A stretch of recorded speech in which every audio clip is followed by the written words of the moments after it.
Amén. Vamos a abrir, hermanos, la palabra de Dios. Y en esta oportunidad lo hacemos en el libro de los Hechos de los Apóstoles. Busquemos el capítulo número 1, donde vamos a leer los versículos que nos van a servir de punto de partida para esta reflexión y enseñanza que vamos a tener en torno al tema del bautismo del Espíritu Santo. La palabra de Dios en el libro de los Hechos de los Apóstoles, capítulo 1, versículo número 6 en adelante. Entonces, los que se habían reunido le preguntaron diciendo: Señor, ¿restaurarás el reino a Israel en este tiempo? Y les dijo: no os toca a vosotros saber los tiempos o las sazones que el Padre puso en su sola potestad, pero recibiréis poder cuando haya venido sobre vosotros el Espíritu Santo, y me seréis testigos en Jerusalén, en toda Judea, en Samaria y hasta lo último de la tierra. Amén. Solamente eso vamos a leer. Pueden tomar sus asientos, por favor, hermanos y hermanas.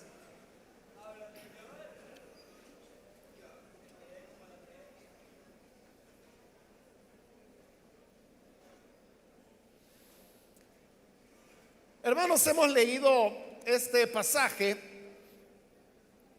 que es la porción de la Biblia donde se nos relata que el Señor Jesús había ya resucitado, y de cómo durante 40 días después de su resurrección Él anduvo enseñando a sus discípulos acerca del reino de Dios. Pero luego llegó el momento cuando Él tenía que volver al Padre, según se los había anunciado también Él con anterioridad.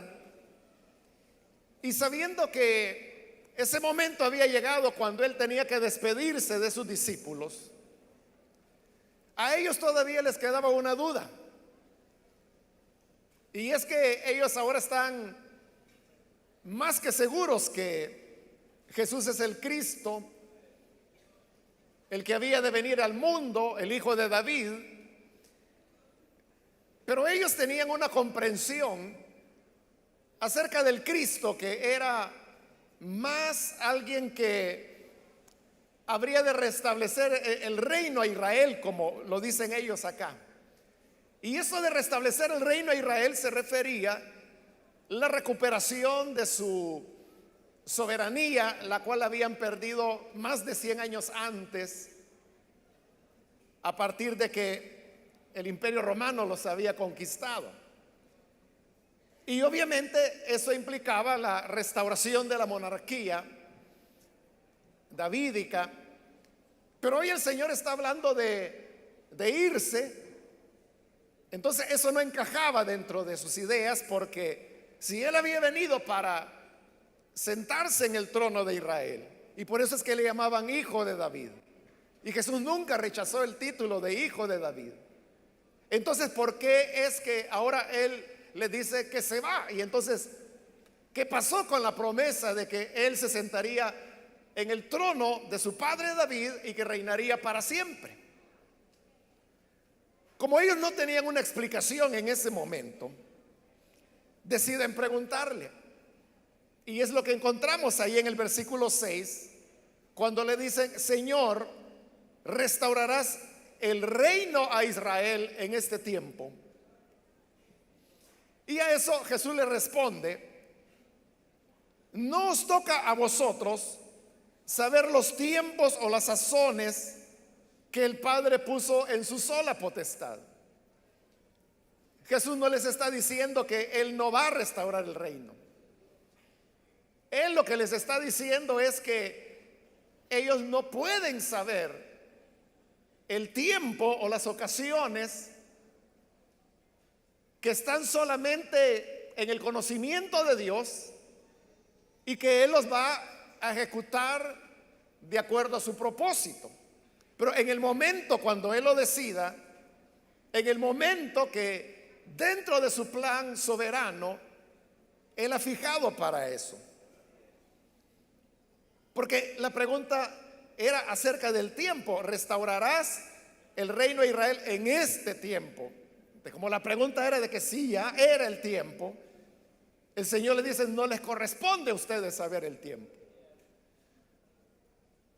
Con eso, repito, no era que el Señor dijera que no iba a restablecer el reino, y menos estaba diciendo que Él no fuera el Cristo, el Hijo de David, y por lo tanto el que habría de sentarse y habrá de sentarse en el trono de David para siempre, de acuerdo a las promesas. Simplemente está diciendo que ellos no saben cuándo eso va a ocurrir y que Él tampoco se los va a comunicar, porque es algo, dice, que el Padre se ha reservado para Él. Pero en cambio de que ellos sigan con el tema sobre la restauración del reino a Israel, el Señor les propone un asunto diferente. Y les dice en el versículo 8: pero, y con esa palabra pero, Él está estableciendo una diferencia con lo que acaba de estar diciendo en el pasaje anterior.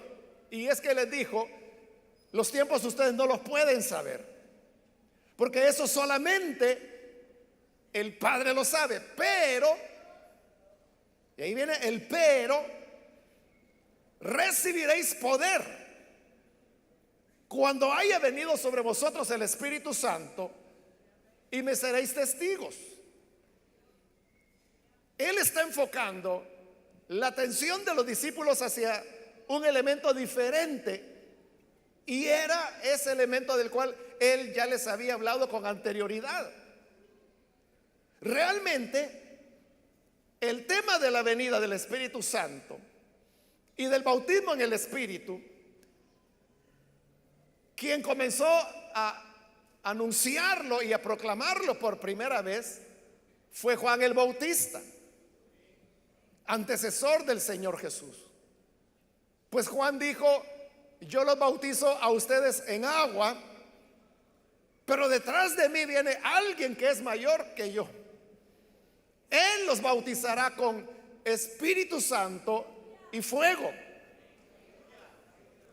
Cuando las personas escucharon a Juan decir esas palabras, que el que venía detrás habría de bautizarlos con Espíritu Santo y fuego, ellos no entendieron mucho a qué se estaba refiriendo el Señor.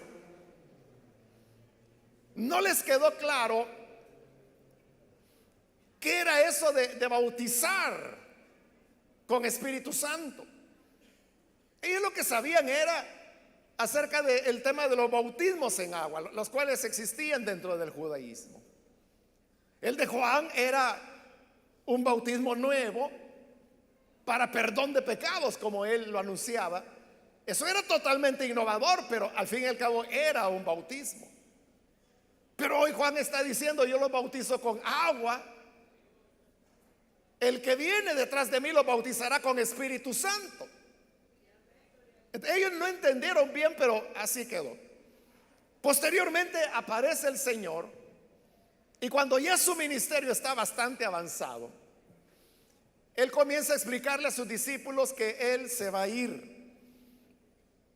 Pero les dice: no los voy a dejar solos, sino que voy a enviar otro consolador. No van a quedarse huérfanos. Vendrá otro consolador. Y dijo el Señor: el Espíritu de verdad, el cual el Padre les ha prometido. Y esa promesa de que el Espíritu habría de venir, Jesús la repitió reiteradas veces en las enseñanzas finales que daba a sus discípulos. De manera que aquí, cuando Él ya ha resucitado, Él está nuevamente reenfocando la atención de los discípulos en el tema del cual Él les había hablado durante su ministerio, y era el tema de la promesa. La promesa es el bautismo del Espíritu Santo que habría de venir.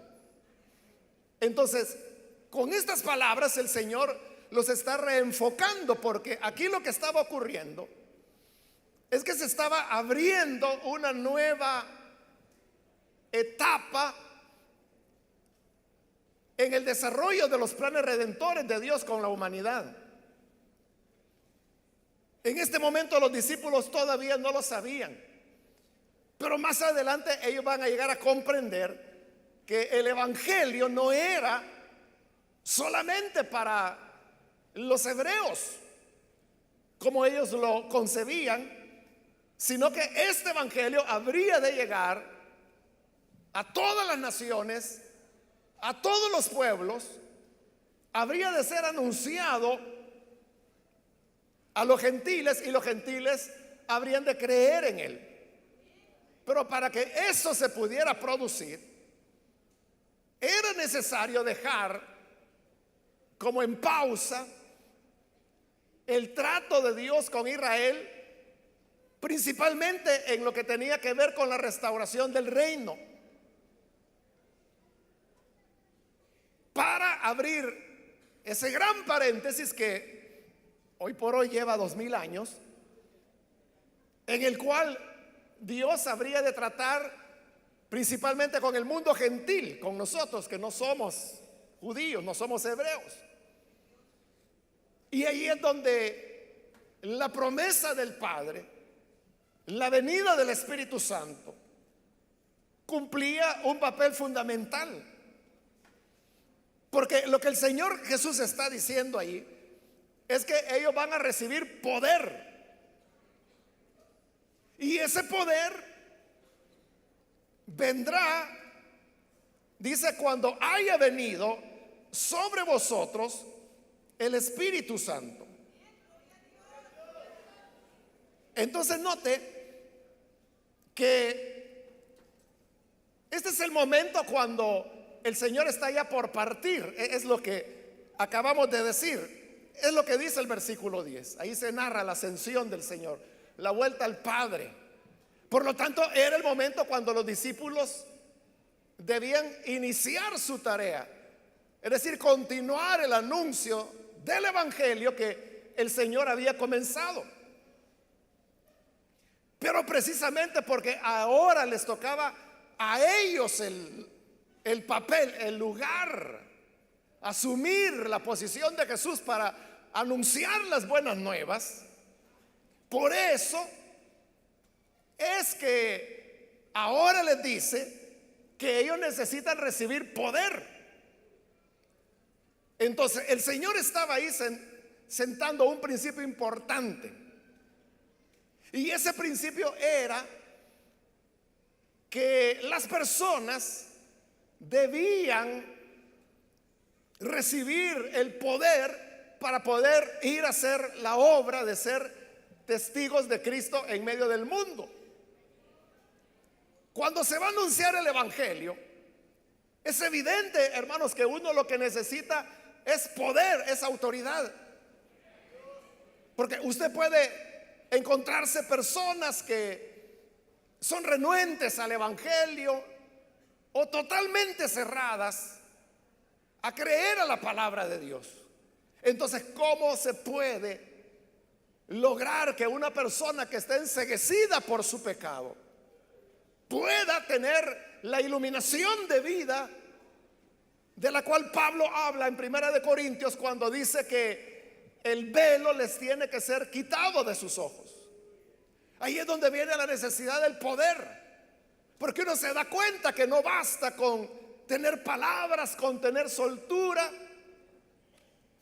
Uno puede tener algún método para presentar el evangelio. Hace años atrás, décadas atrás, se hablaba, por ejemplo, del tema de las 4 leyes espirituales.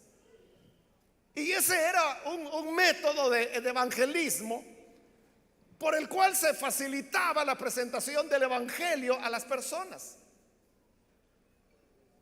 Pero uno puede tener esas herramientas, esa facilidad, pero todo ese conocimiento, toda esa metodología choca cuando lo que se necesita es una obra sobrenatural del Señor para transformar el corazón y la vida de las personas. Entonces, ¿eso cómo se logra? Solamente a través del poder. Y el Señor lo sabía, y por eso es que les dice: recibirán poder, porque ellos habrían de enfrentarse al mundo. Además de eso, durante su ministerio, el Señor Jesús había hecho sanidades, había echado fuera muchos demonios. Él había caminado sobre las aguas, había multiplicado los panes, los peces, etcétera. Y ahora el Señor les está diciendo que ellos, los discípulos, son los que deben ir. Y les dice: las obras que yo he hecho, ustedes también las harán. Entonces la gran pregunta era: ¿y cómo yo voy a hacer para sanar a un paralítico, por ejemplo? ¿O cómo haré para abrir los oídos al sordo? ¿O restablecer la vista al ciego? La Biblia incluso dice que el Señor Jesús sanaba mancos. Y usted sabe que el manco es aquel que ha perdido una mano, o puede ser un pie, o puede ser el antebrazo, o el brazo completo. Entonces, ¿qué significa sanar a un manco? O sea, la única explicación es que lo que el Señor hacía era crear el miembro que le hacía falta a esa persona, y de esa forma era restablecida su salud. Pero ¿y eso cómo se hace? ¿Cómo se hace para crear una nueva mano? ¿Cómo se hace para crear una pierna a una persona que la ha perdido? Entonces los discípulos se encontraban ante una situación complicada, pero ahí es donde viene la promesa del Señor, y les dice: recibirán poder. Y muy pronto ese poder se hizo evidente que era una necesidad, porque apenas, en el capítulo 2 tenemos la venida del Espíritu Santo, y ya en el capítulo 3 tenemos, hermanos, la narración de la primera sanidad que los apóstoles hacen, que es aquel hombre que dice la Escritura que tenía 40 años de edad, y que lo sentaban en la puerta del templo para que pidiera limosnas de las personas que entraban. Pedro y Juan iban entrando al templo, lo ven y le dicen: en el nombre de Jesús de Nazaret, levántate y anda. Y el que había sido cojo se levanta. Ahí estaban haciendo las obras del Señor.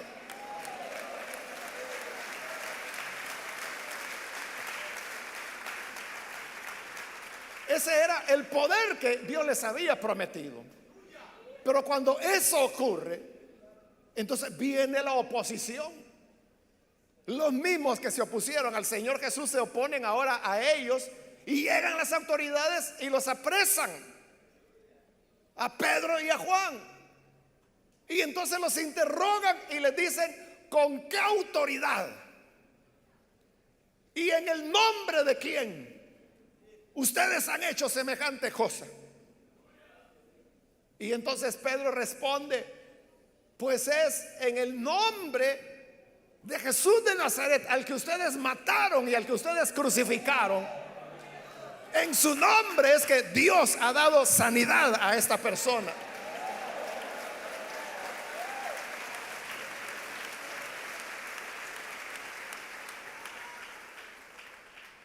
La Escritura cuenta que como que también se habían llevado al hombre que había sido paralítico y que hoy estaba caminando. Porque dice que ellos, las autoridades, viendo al hombre que era paralítico y que hoy estaba ahí en pie, ya no hallaron qué decir. Porque estaba en pie, podía caminar. Entonces ellos dijeron: ¿qué vamos a hacer? ¿Qué hacemos con estos hombres? Porque en verdad aquí algo ha ocurrido, porque este era paralítico y ahora está caminando. Entonces ellos dijeron: bueno, no los podemos meter presos, no los podemos azotar, no los podemos castigar. ¿De qué los vamos a acusar? Entonces alguien dijo: bueno, no podemos hacer nada contra ellos, pero hagamos algo. Metámosle miedo. Metámosle miedo. Démosle una buena sentenciada. Vaya pues. Y llegan otra vez delante de ellos y le dicen: bueno, señores, los vamos a soltar, pero queremos advertirles que nunca más vayan a volver a hablar en ese nombre. Y Pedro les dijo: bueno, juzguen ustedes. ¿Qué es mejor? ¿Obedecer a Dios o a los hombres? Porque de nuestra parte, dijo él, no podemos dejar de decir lo que hemos visto y lo que hemos oído.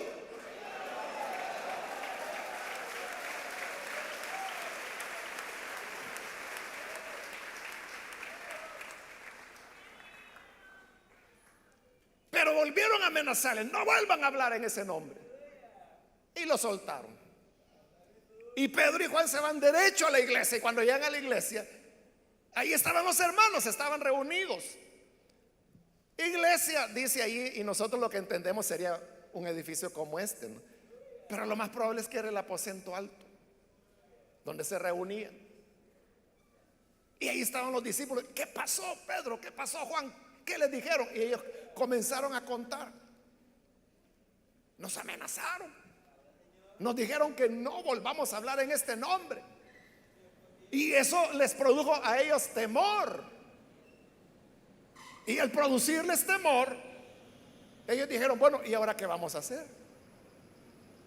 Tenemos prohibido hablar, pero debemos obedecer a Dios antes que a los hombres.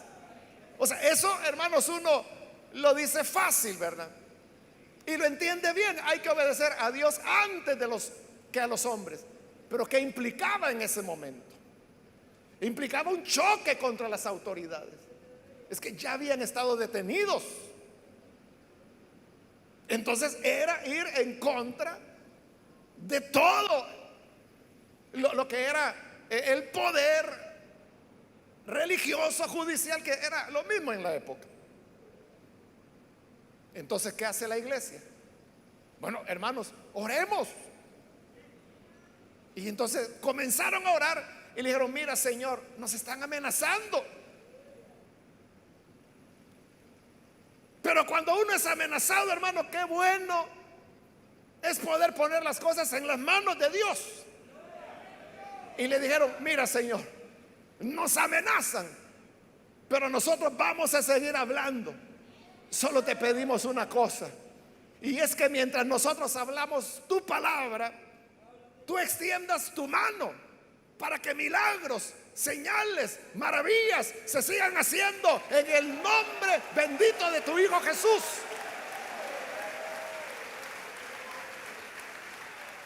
Estaban pidiendo que el poder continuara, porque eso implicaba ahora chocar contra las autoridades. Y dice que orando estaban cuando en ese momento el Espíritu Santo vino, los llenó, comenzaron a hablar en otras lenguas, el lugar donde estaban tembló, la pasión se incendió en sus corazones y siguieron anunciando el Evangelio.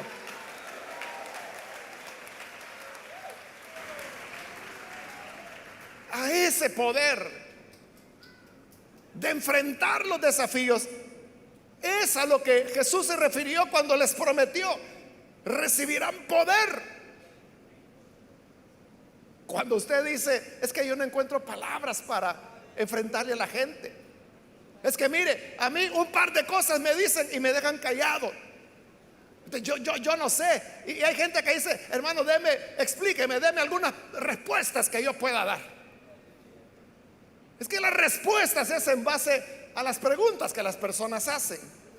De manera que uno tendría que tener todas las preguntas para poder dar todas las respuestas.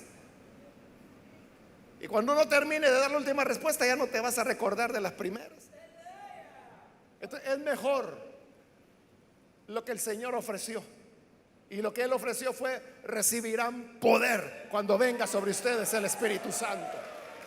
Es el poder lo que tú necesitas. A lo mejor no tengas muchas palabras, a lo mejor no tengas soltura, o a lo mejor eres una persona muy reservada, pero 2, 3 palabras que tú digas, el Espíritu Santo puede respaldarlas, puede llenarte, puede, como lo hizo acá, provocar gran impacto en las personas.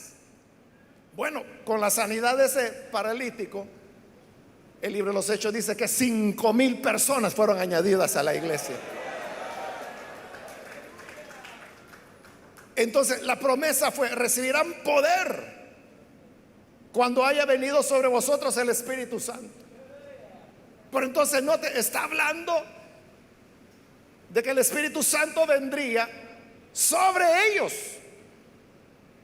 Uno tiene que tener cuidado de los pronombres que se utilizan en el Nuevo Testamento, porque hablando del Espíritu Santo, hay, hermanos, no serían pronombres, interjecciones serían. Hay pasajes en los cuales, hablando del Espíritu Santo, a veces la Biblia dice que el Espíritu Santo está en nosotros. Otras veces dice que está con nosotros. Y aquí el Señor está hablando, dice que vendrá sobre vosotros. Entonces, ¿cuál es la diferencia entre que el Espíritu esté en, con o sobre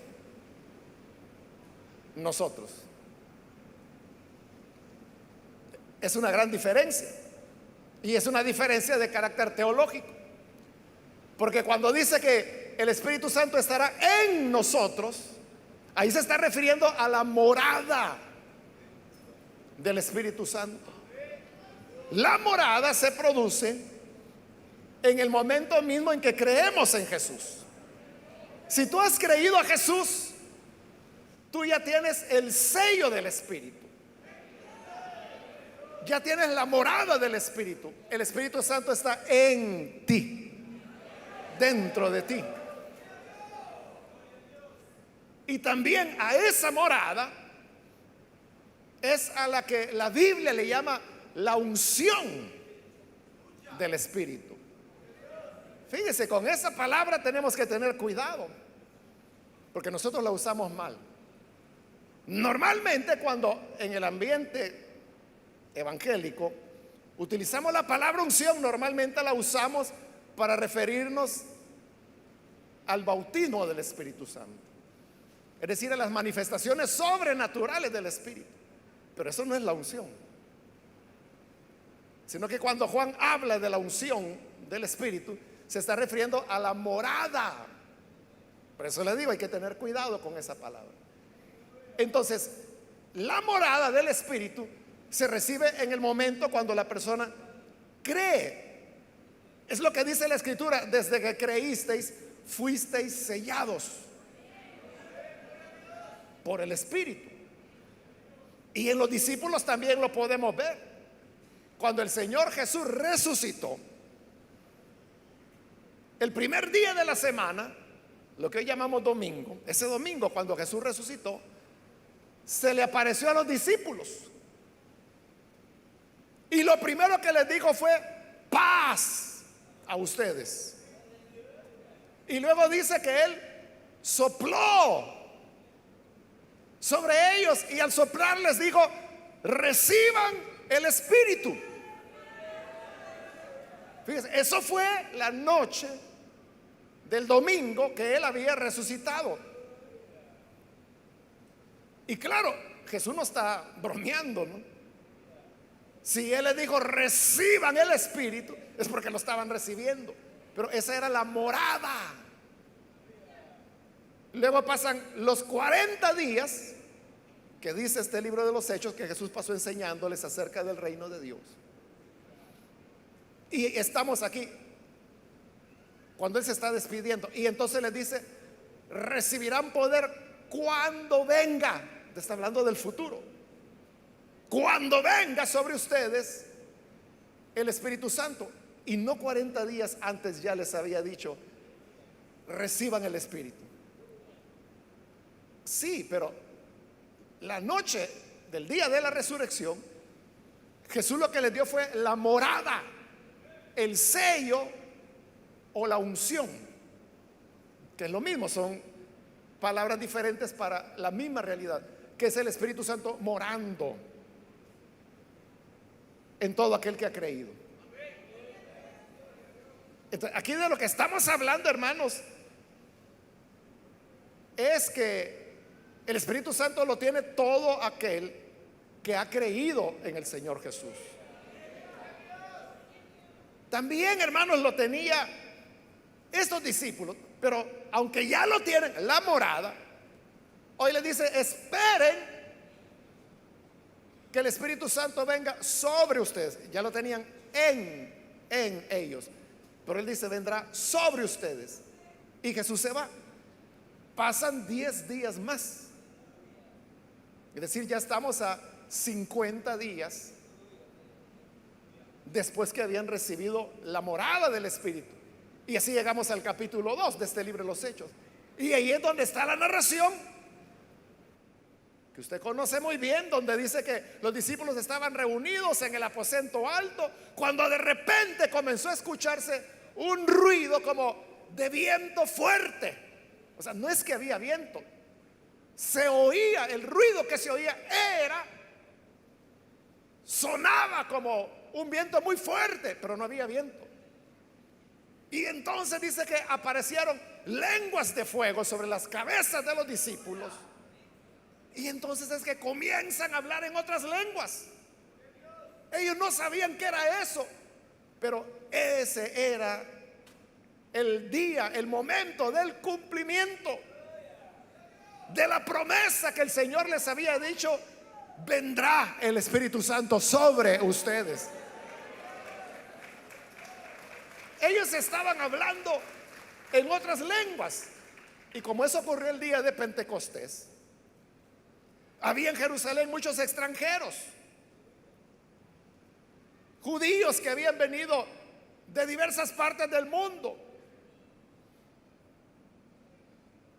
Y ahí se nos habla que habían personas de Mesopotamia, de Capadocia, del Ponto, de Asia, de Frigia, de Panfilia, de Egipto, de Cirene, cretenses, árabes, y todos ellos escuchaban que los discípulos estaban hablando en su lengua. Entonces, se preguntaban: ¿y cómo es que estos están hablando las lenguas que se hablan en los países en los cuales nosotros vivimos?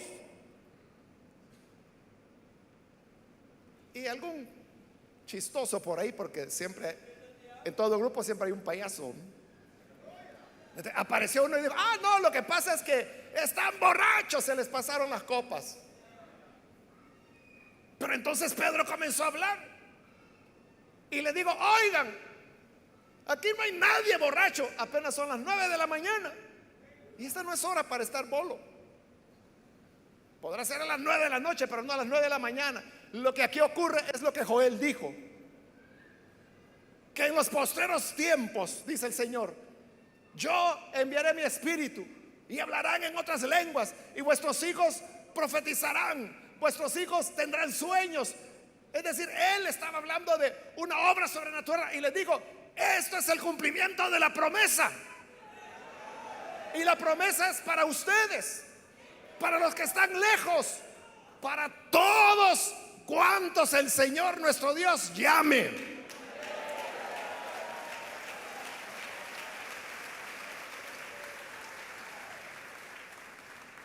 Entonces note, era diferente. Hubo una separación de 50 días entre la morada del Espíritu y el bautismo del Espíritu. Por poner ese ejemplo, pero uno puede encontrar otros ejemplos, como los samaritanos, que primero creen y días después llegan los apóstoles para orar por ellos y reciben el bautismo del Espíritu. Como el caso de Pablo, que primero cree y por lo tanto tiene el Espíritu en él, pero 3 días después tiene que llegar Ananías para imponerle manos, orar por él y que entonces el Espíritu Santo venga sobre él.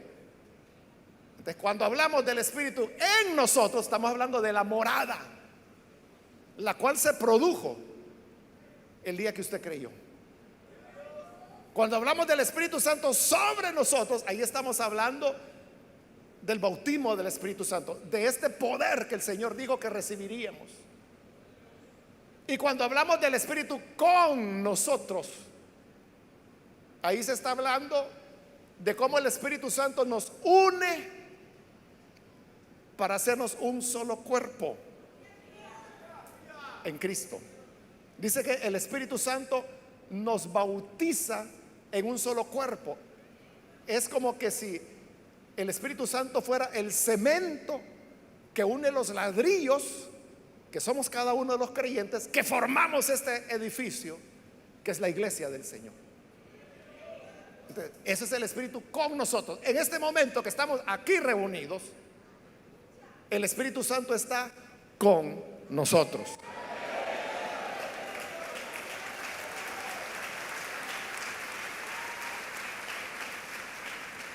Si hemos creído, el Espíritu Santo está en nosotros. Si estamos aquí reunidos, el Espíritu Santo está con nosotros. Pero aquellos que aún no han recibido el bautismo del Espíritu Santo, para eso estamos aquí, para que lo puedan tener sobre ustedes también. Y luego, una vez dijo el Señor, haya venido sobre vosotros el Espíritu Santo, me seréis testigos en Jerusalén, en Judea, en Samaria y hasta lo último de la tierra. El bautismo del Espíritu Santo es el poder para que usted sirva al Señor, para que sea testigo de Él. Por eso es tan necesario el tener el bautismo del Espíritu Santo. Ahora, cuando una persona recibe el bautismo del Espíritu Santo,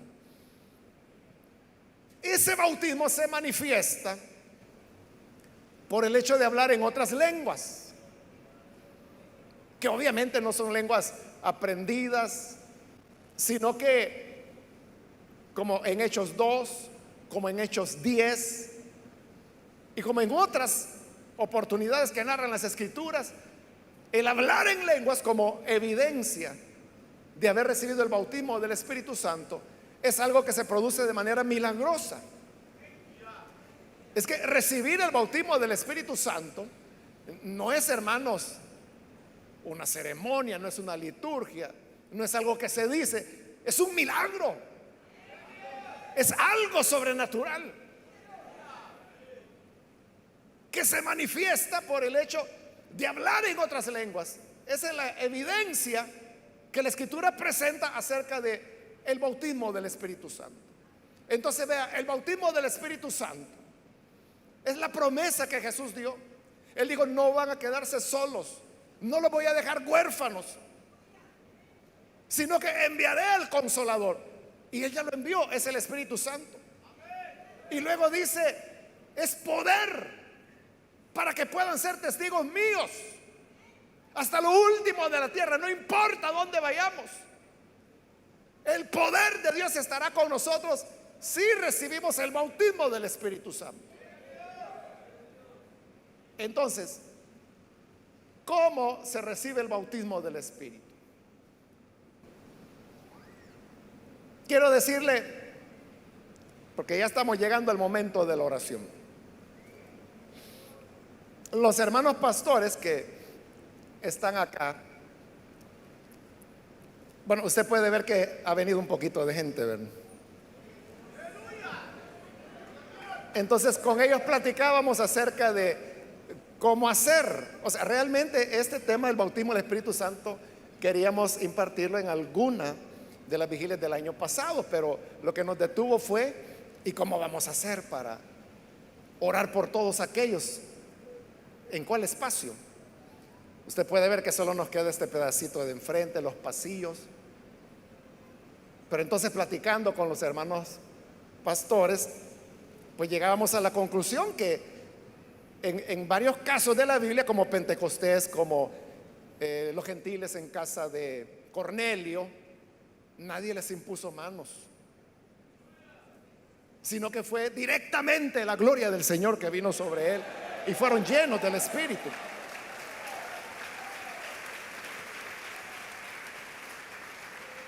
Entonces el Señor lo puede hacer de las dos maneras. Otras veces lo hace por la imposición de manos, como Ananías, que le impuso manos a Pablo para que fuera lleno, como los apóstoles que fueron a Samaria para que los samaritanos recibieran el bautismo del Espíritu. Lo que le quiero decir con esto es que los hermanos pastores van a moverse, si usted pues les da el permiso, ellos van a moverse tratando de imponer manos por la mayor cantidad que se pueda. Pero de seguro habrá hermanos, hermanas que van a quedar en posiciones inalcanzables, no se va a poder llegar ahí. Pero no se preocupe, que no son los hermanos los que bautizan, es el Señor Jesús el que bautiza.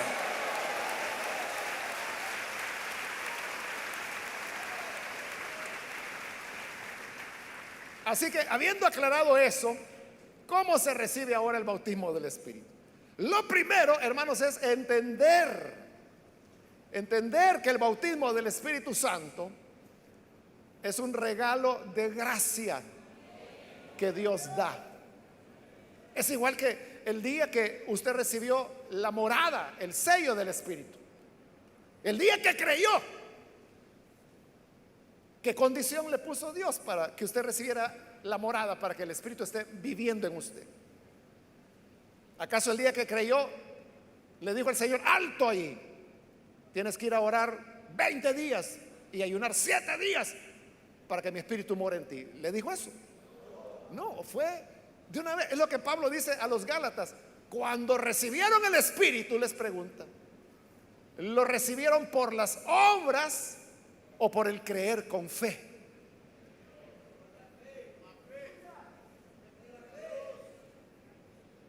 Ahí en Gálatas Pablo no da la respuesta, porque realmente no se necesita. La respuesta es obvia, porque es el tema que él está defendiendo, que lo que recibimos de parte de Dios es por gracia. Entonces, ¿qué significa esto?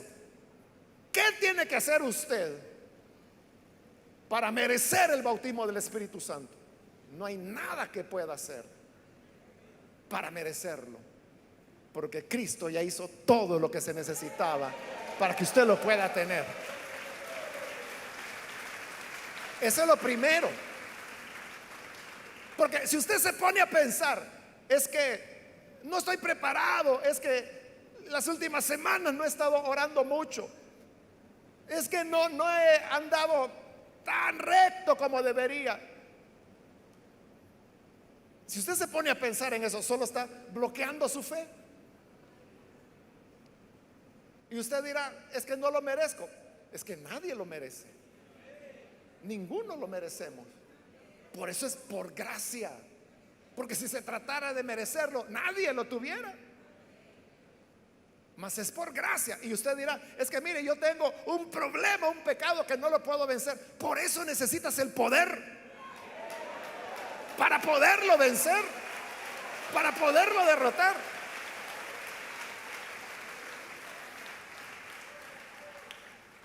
En segundo lugar, recibir el bautismo del Espíritu Santo no se trata, hermanos, de repetir cosas. No es que usted ponga a decir aleluya, aleluya, aleluya, aleluya, aleluya, aleluya, aleluya, aleluya, y ya se le va enrollando la lengua. Ya son lenguas. No tiene que recurrir a ese tipo de bromas, no sé cómo llamarlo, sino que es solamente que usted fíjese, ni siquiera tiene que pedirlo, porque el Señor ya prometió que se lo va a dar. Pedro lo dijo, es para ustedes, para sus hijos, para los que están lejos, para cuantos el Señor nuestro Dios llame. Y usted ha sido llamado por el Señor. Entonces, es para usted. Lo que tiene que hacer ahora es recibirlo. Pero el recibir el bautismo del Espíritu no significa, no significa que la boca se le va a comenzar a mover sola, o que la lengua se le va a mover sola. No, no espere ese, porque no es así. El hablar en lenguas es igual, hermanos, que cuando hablamos de cualquier manera, sea en español u otro idioma. Pero ¿cómo es que lo hablamos? Antes de nosotros pronunciar cualquier palabra, primero la tenemos en el cerebro. Claro, cuando lo hacemos en español, eso es tan rápido que ni cuenta nos damos, ¿no?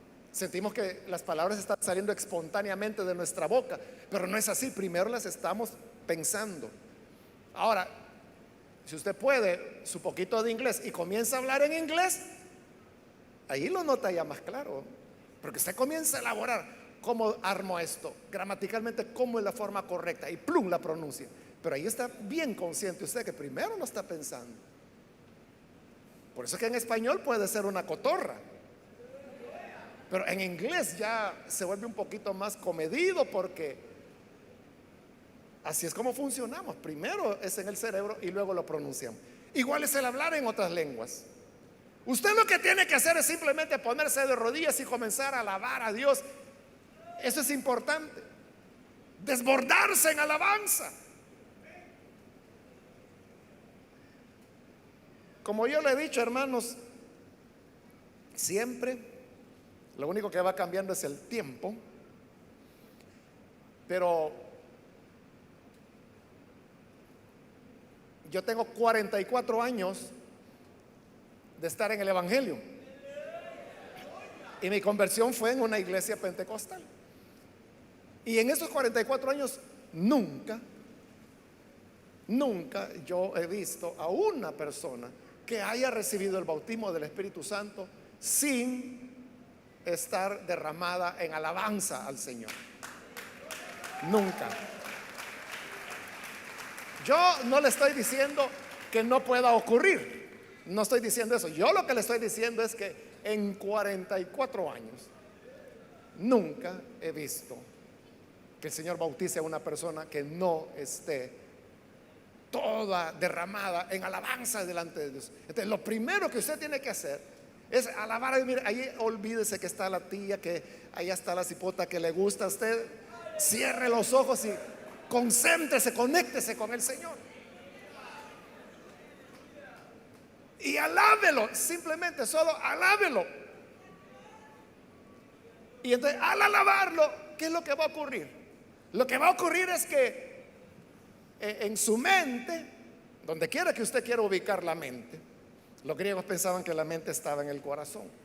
Nosotros, los occidentales, creemos que está en el cerebro. Pero donde esté la mente, lo que va a pasar es que le va a aparecer una palabra que no es español. Entonces, usted lo que tiene que hacer es pronunciarla. Y usted me dice, pero ¿cómo pronuncio una palabra que no conozco? Ahí está el milagro. Ese es el milagro.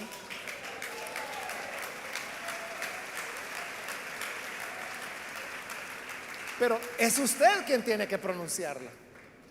Entonces, al pronunciarla, lo que va a ocurrir es que va a aparecer otra. Pronúnciala también.